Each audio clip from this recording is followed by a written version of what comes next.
Welcome to Orange County Power Players, where we spotlight the personal, professional, and financial success stories of OC's top leaders. Here's your host, Danny Flores.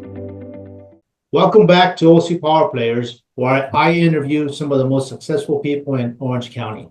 I'm Danny Flores, your host, and today's honored guest is Keegan Bell, zooming from Irvine. Keegan is a creative strategist and servant leader with more than 20 years experience serving nonprofit missions dedicated to education, youth development, arts, environment, and healthcare sectors. He currently serves as an executive president of Irvine Public Schools Foundation. As a certified fundraising executive for more than a decade, he is committed to the advancements in lifelong learning in ethical and effective philanthropy. One of his most fulfilling roles is helping support organizations, teams, boards, and supporters to take their organizations to the next level of impact. His volunteer leadership service includes currently serving as a National Association of Education Foundation, Board of Directors as co-chair membership, and as a mentor with Association of Fundraising Professionals of Orange County, which he led as chapter president in 2017. In addition, he serves in the children's ministry in his church. Welcome, Keegan. Thank you, Danny. Such a pleasure to be here. Yes. So tell us a little bit about what you do and how you got there. Sure. Happy to. Thank you. Nonprofit, at least all the colleagues I meet within the nonprofit space, it's usually, in my generation, not a career that was by design. We say often we were chosen to be in this field.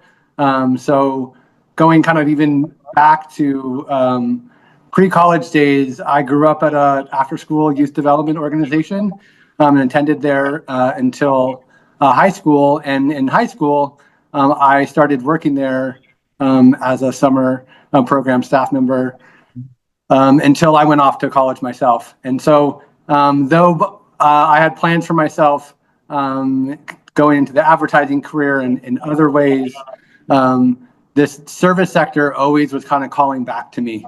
And so with some mentors, I fell into the field of nonprofit administration. So I've been always on the front end working directly with clients and families, and I applaud those that can do that day in and day out. It was really difficult for me to detach myself from that, and so I needed to find a way to still be involved, and I really was attracted to helping run and impact and scale nonprofit organizations to serve even more people. And so I've been doing this. I've had kind of dipped my toe, if you will, in about every major kind of cause sector area, but education and youth development is really where my heart lies. Now, is there a lot of competition in your area where you have to kind of maybe struggle a little bit for positioning, or is there room for people who want to get in there and help? Sure. Absolutely. I mean, nonprofit, at the end of the day, nonprofits are businesses. I think that's the biggest kind of myth that I run up against in the corporate world. But so there is naturally, but I find many organizations doing similar work are very apt, are specialists in specific areas. And so we really can complement each other, collaborate with each other oftentimes. And oftentimes we're best served to work on part of a program or project and let other partners specialize and focus on their area. So I think it is just in general, the charitable sector, right? There's only so many dollars. I wish, even more folks were inclined to give back. But that's a bigger question for, all of us in the sector to continue to grapple with. Are you guys kind of self-supportive in the sense that you guys go out and raise the money to be able to support these programs? Yeah, so our business model as an education foundation is a little bit more evenly weighted than some nonprofits who are predominantly contributions based. So we're about 50-50 with earned revenue from our program services, as well as then contributed support. And then even, right, diversified amongst there between individual supporters, corporate supporters, and foundations as well. So how difficult is it to raise money, say from the private sector, especially as the economy goes up and down? I'm sure it gets more difficult, and maybe sometimes it's easier. How does that look like for you guys? Sure. It is an ongoing challenge in that as one sector is doing better, say the corporate sector pre-COVID, that sector was growing. And so it was really attractive, and more partners were signing on and wanting to create more impact in their communities. And, and then you have to ride that tide. And as that sector tends to go down, other sectors, individuals responded really heavily to COVID, especially with education. So it is finding kind of making sure that you have a large enough pool and a diverse enough pool, so that you're not kind of all in on one donor base. Right. But certainly, I think you talk to any nonprofit executive, and what keeps them up at night is making sure they continue to have that large and diverse pool. Right. So I think that maybe that 50-50 kind of fluctuates, 45-55, depending on, economic cycles or whatever makes it easier or more difficult during that time. So what comes easy to you that others find a little bit more difficult? I think specifically within the education foundation space, we've actually positioned ourselves. We're the largest in California, and one of the largest in the nation.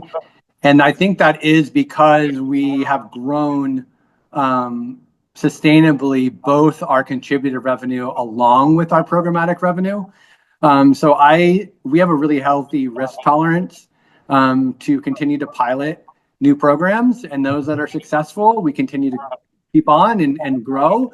And those that weren't successful, we're able to move off and let another partner take those on.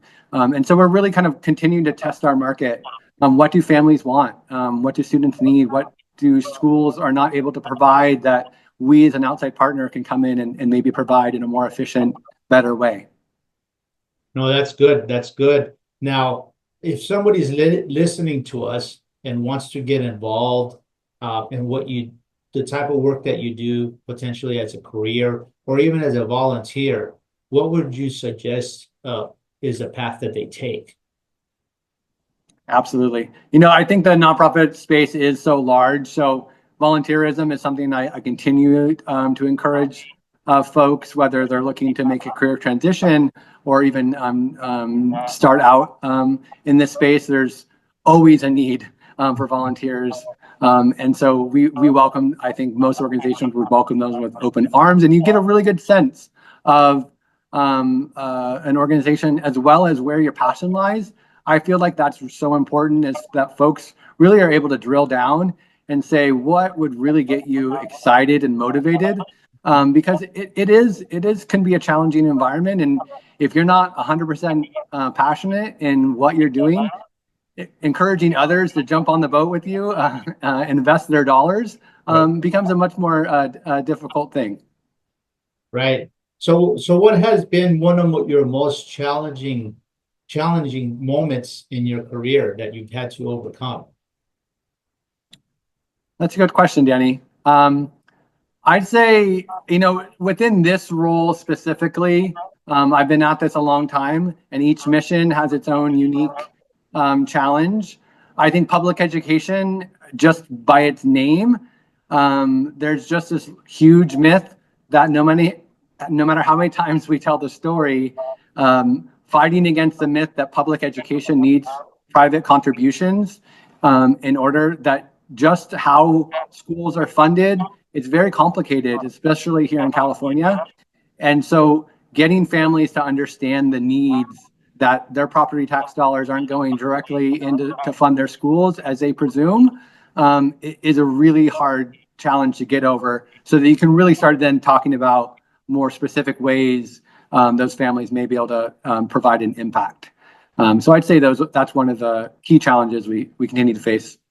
Now, our new administration, I think, said that they're going to let the states manage their funding for education. How do you think that's going to change or maybe improve the education system in California? And I'm not trying to get political, just kind of a fact.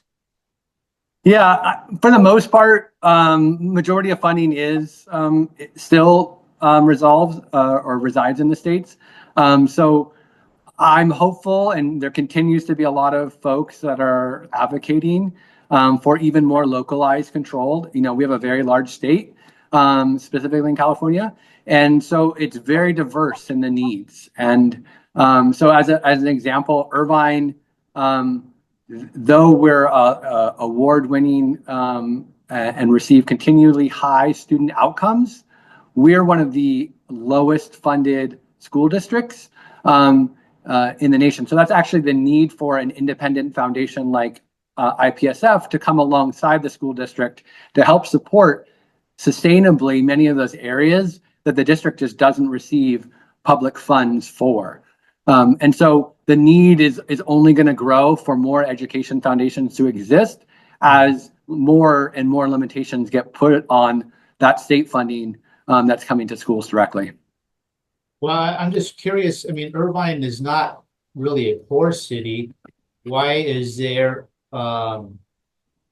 pushback or restrictions on the funding that the schools get versus other cities that might not have as many resources as Irvine does for the school system? Sure. So the way that California gives money back to districts is based on demographics. And because Irvine, though it's very diverse, it doesn't have quite as high of a population of lower to moderate income families. Those schools and those districts that have a over 50% threshold receive much higher per pupil funding than areas like Irvine. So Irvine is, in some ways, there's a missed opportunity. So, right, I think the families think they live in a wealthy area, they're giving back directly to their community, and that's just not happening. All that money is going to the state, and it's being evenly distributed in those areas where it's needed most. Wow, now that's interesting. I didn't know that you would think there would be more money going to the schools because of that, but you're almost shooting yourself in the foot for making more money, I guess. And it looks like your organization can really help the schools and the students at the end of the day, because the students are our future. We want to invest in the students and educate them well, because we want well-educated children for our future, basically the future of the country. So 100%. Right. No, that's interesting. Thanks for sharing that. And it looks like everything's going well for you and your career and what you're doing, and you're helping the children. Congratulations on that. There's business owners and people in your position that also look to